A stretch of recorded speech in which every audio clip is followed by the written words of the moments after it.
Dans le chapitre 24, l'évangéliste Luc reprend la tradition d'une apparition de Jésus sur une route.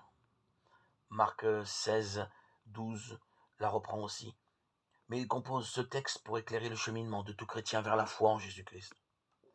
Comme en toutes les apparitions, Jésus prend l'initiative.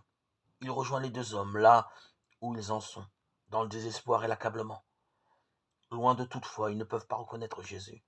Il y a là seulement un inconnu fraternel qui commence par les écouter.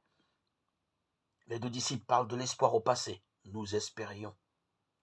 La parole des anges aux femmes n'a pas ébréché leur incroyance, puisque personne n'a encore vu celui qui serait, paraît-il, vivant.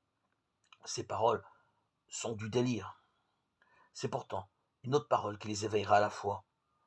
L'inconnu va contester vigoureusement leur vision des choses. Et eux acceptent. C'est bien là le tournant capital. Ils acceptent de revoir leur expérience à une autre lumière, en se plaçant d'un autre point de vue, celui de l'Écriture qui a parlé de la fécondité, de la souffrance.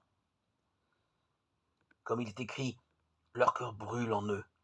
La flamme de l'espérance se rallume en eux parce qu'ils ont écouté, vraiment écouté une parole qui bousculait les soi-disant évidences.